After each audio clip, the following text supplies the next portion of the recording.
आप घर में मिट्टी के बर्तन, मिट्टी के कप या फिर तमाम ऐसे सजावटी सामान का इस्तेमाल करते हैं जो खुर्जा में बनते हैं। इस समय हम उत्तर प्रदेश के खुर्जा में हैं, जहां पर बड़ी संख्या में मिट्टी से बने हुए बर्तन का प्रोडक्शन होता है और यहां से अलग अलग देशों को सप्लाई किया जाता है।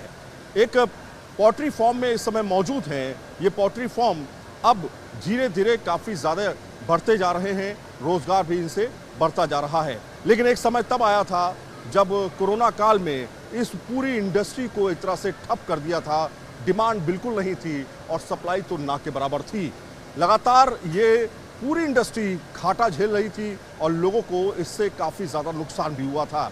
लेकिन अब ये इंडस्ट्री धीरे धीरे बढ़ती जा रही है, पटरी पर लौट रही है और उत्तर प्रदेश में जिस तरह से आसपास के इलाकों में डेवलपमेंट के काम हो रहे हैं, चाहे वो खुर्जा के आसपास एयरपोर्ट का काम हो या फिर यहाँ पर जो डेडिकेटेड कॉरिडोर की बात हो, ऐसी तमाम सुविधाओं की वजह से अब धीरे धीरे ये पॉटरी फॉर्म जो है वो वापस बढ़ते जा रहे हैं, वापस अपनी धुरी पर लौट रहे हैं। देख सकते हैं आप, एक कारीगर है जो कि कप को डिज़ाइन कर रहा है। ये मिट्टी से बने हुए कप जो है धीरे धीरे शेप ले रहे हैं और शेप लेने के साथ ही ये दुनिया भर के देशों में जाते हैं और यहाँ से लोगों को बड़ी संख्या में रोजगार भी मिलता है। हम आ चुके हैं खुर्जा की एक पॉटरी फॉर्म में, जहाँ से हम आपको बताएंगे कि किस तरह से ये जो पूरा का पूरा व्यापार था जो ठप हो गया था, वापस कैसे पटरी पर लौट रहा है और इसे पटरी पर लौटने के पीछे की वजह भी क्या है।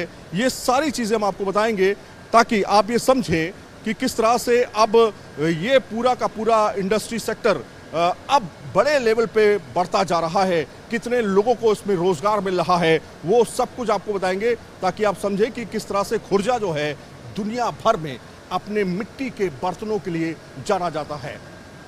योगी सरकार ने जिस तरह से उत्तर प्रदेश के इंडस्ट्रियल एरिया का विकास किया है, उसमें काफ़ी ज़्यादा मदद अब उन सेक्टर्स को मिल रही है जो कहीं ना कहीं कोरोना की वजह से परेशान थे या उससे पहले सरकारों की नीतियों से परेशान थे।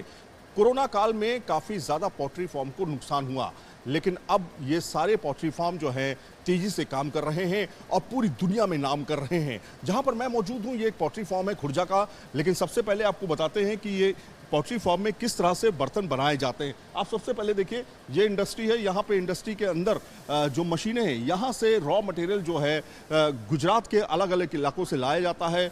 यहाँ पर जो आप ये मशीनें देख रहे हैं, दरअसल इन्हीं से जो रॉ मटेरियल है वो छन करके बाहर आता है और एक पूरा जो मिक्सचर है वो बन करके यहाँ पर तैयार होता है। आप यहाँ पर देख सकते हैं रॉ मटेरियल्स कुछ इस तरह का तैयार होकर रखा हुआ है। ये आप देख सकते हैं, इस तरह के रॉ मटेरियल से ही आपके तमाम मिट्टी के बर्तन जो हैं वो बन करके तैयार होते हैं। उनको पकाया जाता है और उसके बाद उनको मजबूत किया जाता है और उनको रंगाई भी उनकी की जाती है। तो इस जगह से अब हम आपको दिखाते हैं उस जगह पर जहाँ पर इस तरह की मिट्टी को, पकी हुई मिट्टी को शेप दिया जाता है। कुछ इस तरह के कप्स जो हैं आप देखिए बन करके तैयार किए गए हैं।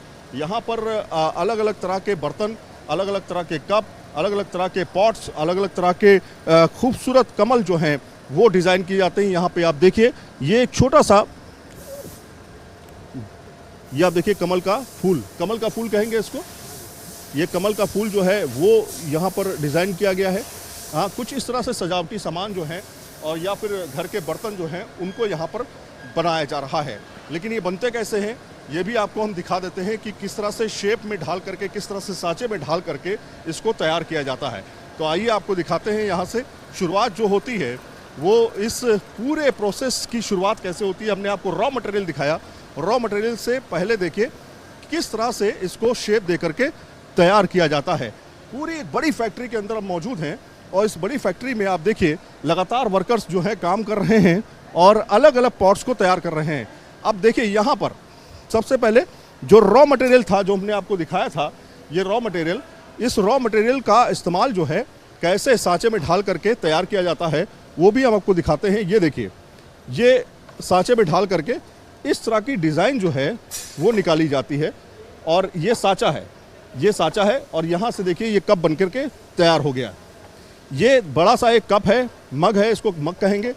और इस मग का को कैसे और डिज़ाइन दी जाती है, डिज़ाइन देखिए, अब आपको दिखाते हैं इसमें हैंडल कैसे लगाए जाते हैं। आपने मग देख लिया, मग को एक और शेप दिया जा रहा है। यहाँ पर इसके हैंडल जो है वो चिपकाए जा रहे हैं। ये देखिए, ये बाकायदा हैंडल्स जो हैं वो यहाँ पर चिपकाए जा रहे हैं। इन मग्स को तैयार करने में मेरे ख्याल से एक मग एक दिन में करीब 1000 के करीब जो मग हैं वो तैयार कर लिए जाते हैं। कुछ ही सेकंड्स में इनके मग के जो पूरे वो हैं वो चिपका दिए जाते हैं और इस तरह से पूरा एक प्रोसेस जो है वो कंप्लीट किया जाता है। तो ये मग जो है इस तरह से डिज़ाइन करके सांचे में ढाल करके तैयार कर लिए गए।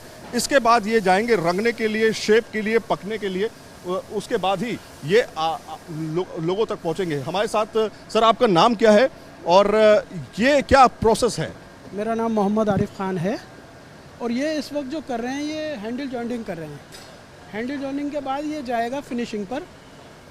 आइए मैं आपको फिनिशिंग दिखाता हूँ। अब चलते हैं फिनिशिंग पॉइंट पे। फिनिशिंग पॉइंट में किस तरह से इसको फिनिश किया जा रहा है वो भी आपको हम दिखाते हैं, कैसे इसको उसी मग को तैयार किया जा रहा है। जी, ये देखिए, ये फिनिशिंग हो रही है। ये जितनी भी इसमें वेस्ट और जो झूठ वगैरह होगी ये सब साफ़ हो जाएगी।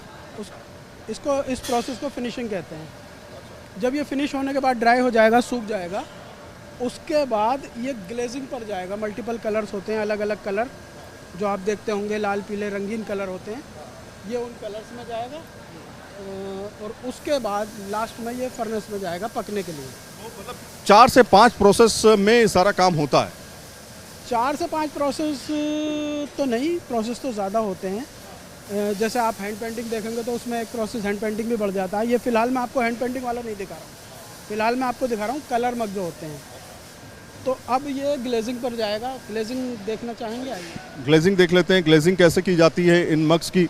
और एक प्रोडक्ट इसलिए हम आपको दिखा रहे हैं ताकि आपको ये समझ में आए कि ये पूरा प्रोसेस होता क्या है, किस तरह से ये मग्स बनते हैं और फाइनल प्रोडक्ट कैसे बन करके तैयार होता है। तो अब हम आ चुके हैं यहाँ ग्लेजिंग की तरफ, जहाँ पर इन मग्स को तो हमने जो पीस देखा ये फिनिश्ड पीस है, बिल्कुल ड्राई हुआ पीस। अच्छा, ये बिल्कुल ड्राई हुआ फिनिश्ड पीस है। अब देखिए इस पर कलर किस तरह करते हैं। ये बेटा इसे ग्लेज करके दिखाओ। अब देखिए इसका कलर होने, ये देखिए किस तरह से इसको कलर किया जा रहा है। ये कलर इसका हो गया बाहर से इसका कलर हुआ है, अंदर से नहीं हुआ, बाहर से कलर हुआ है। और अभी इस पर वैक्स लगेगा, फिर इसके अंदर दूसरा कलर निकलेगा। अच्छा, तो इस तरह से कई प्रोसेस से हो करके एक मग को गुजरना होता है। खुर्जा में ये तकनीक जो है इसका इस्तेमाल खासतौर पे जो ट्रेडिशनल वर्क है भारत का, उसको लंबे समय से किया जा रहा है। सर, ये मिट्टी होती है या क्या ये प्रोडक्ट क्या होता है, किस तरह से ये बनता है? ये चाइना क्ले होती है। अलग अलग तरह के रॉ मटेरियल्स आते हैं गुजरात से, राजस्थान से, तेलंगाना से, आंध्र प्रदेश से, और उनको बॉल मिल में डालकर पीसा जाता है। पीसने के बाद उसको फिल्टर वगैरह करके मिट्टी तैयार होती है।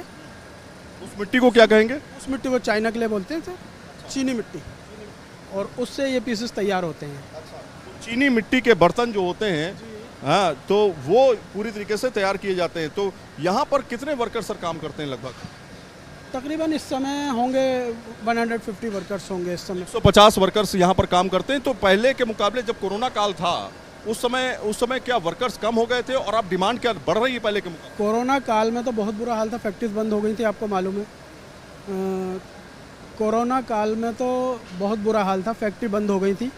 लेकिन आफ्टर कोरोना काल योगी सरकार की एक स्कीम आई है, 1 डिस्ट्रिक्ट 1 प्रोडक्ट। उस स्कीम को आने के बाद बहुत फ़ायदा हुआ है यहाँ के वर्कर्स को, यहाँ के काम को, और बहुत रोज़गार मुहैया हो रहे हैं।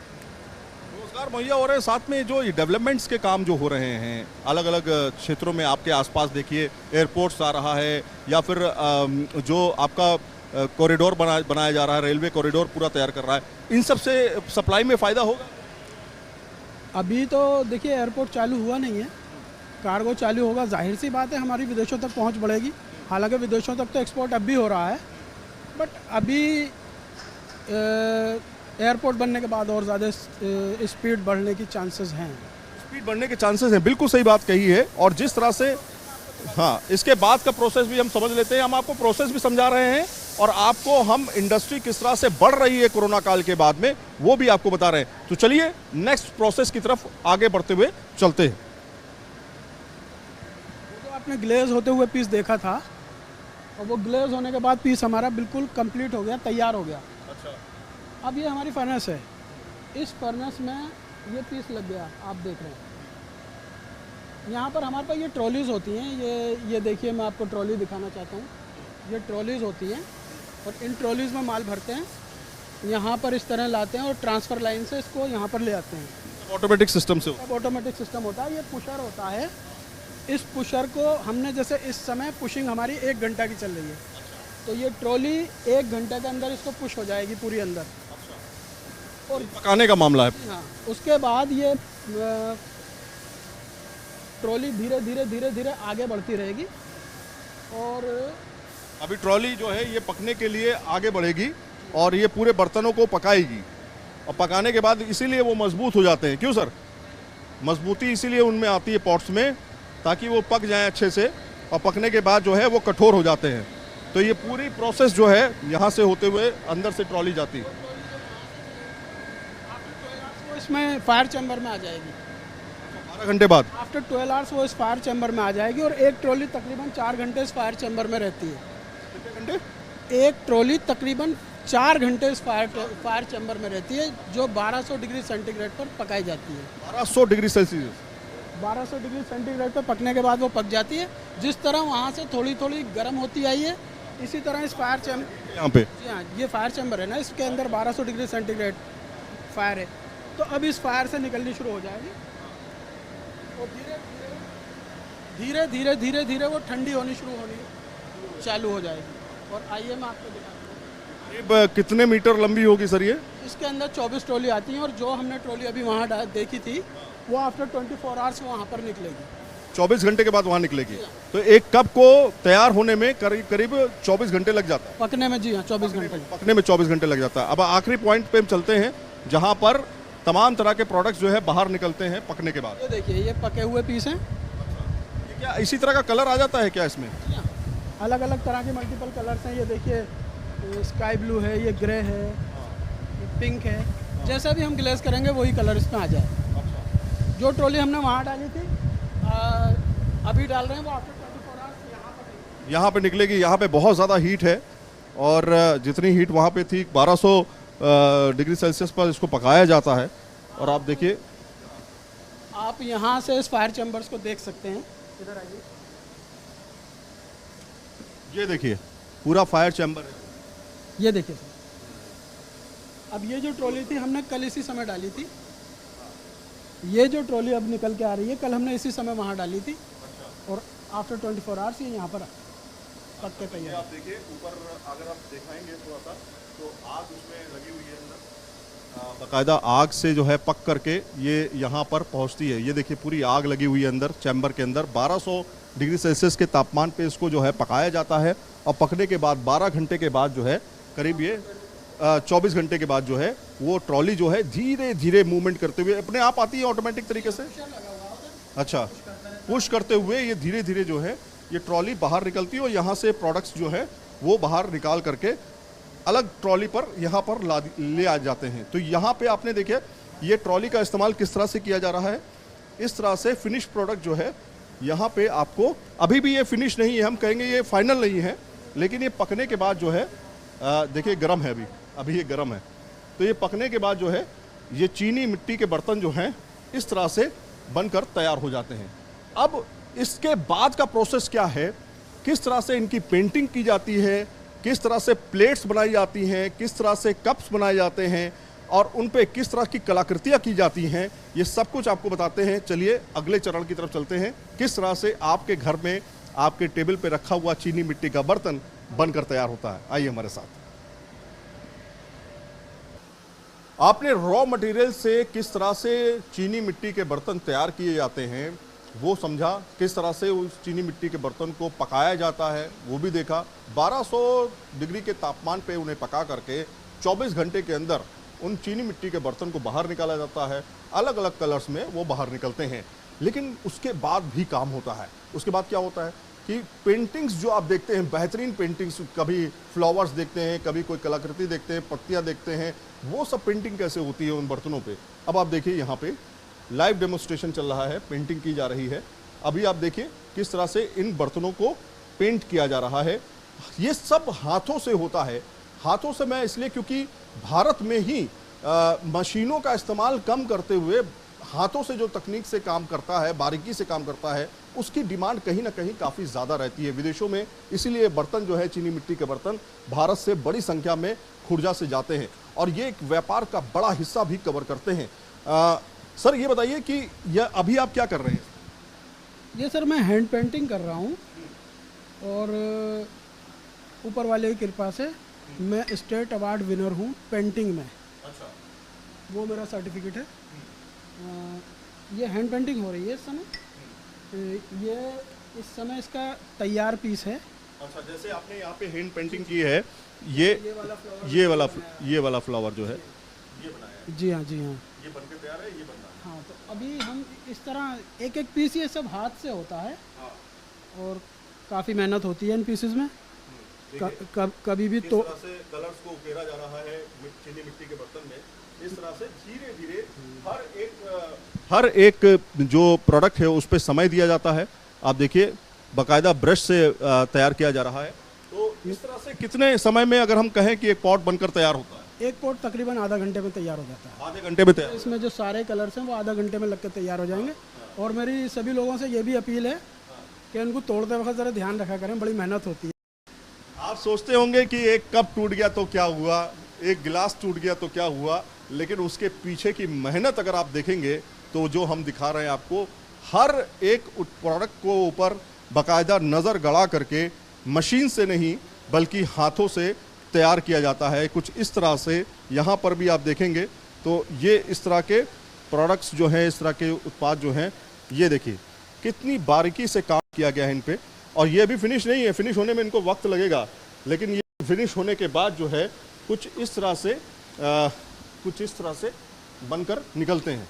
ये आप देखिए, तो ये पूरा का पूरा प्रोसेस है जो हमने आपको समझाने की कोशिश की है कि इस तरह से जो फिनिश प्रोडक्ट हैं वो बनकर के तैयार किए जाते हैं। खुर्जा में इस तरह की कलाकृति जो है, इस तरह के जो चीनी मिट्टी के बर्तन हैं, चाहे केतली हो, चाहे गिलास हो, चाहे छोटे छोटे जैसे घर हो, खिलौने हो, मिट्टी के खिलौने जिसे हम अक्सर कहा करते थे, जो कुम्हार किया करते थे, बनाते थे, गुड़िया बनाते थे अलग अलग तरह से, तो वो सारा जो पूरा का पूरा प्रोसेस है वो दरअसल खुर्जा में ही पूरा किया जाता है। तो इस तरह से खुर्जा जो है, खुर्जा की इंडस्ट्री जो है चीनी मिट्टी के बर्तनों की, वो अब बड़ी तेज़ी से बढ़ती जा रही है। और उसके पीछे का कारण ये है कि खुर्जा के अंदर जो लगातार डेवलपमेंट्स हो रहे हैं, विकास के काम हो रहे हैं, आसपास के इलाकों में एयरपोर्ट आ रहा है, कनेक्टिविटी को लेकर के रेलवे लाइन बिछाई जा रही है जो बाकायदा सामान को एक जगह से दूसरी जगह पहुंचाने में मदद करती है। इसके अलावा हाईवेज़ पर काम चल रहा है, तो उससे ये इंडस्ट्री जो है लगातार फलती फूलती जा रही है। लेकिन एक समय वो था जब कोरोना ने इस पूरी की पूरी इंडस्ट्री की रीढ़ की हड्डी तोड़ दी थी, लेकिन अब दोबारा ये इंडस्ट्री खड़ी हो रही है। वीडियो जर्नलिस्ट अभिजीत के साथ सईद आबिर हुसैन, न्यूज़ नेशन, खुर्जा।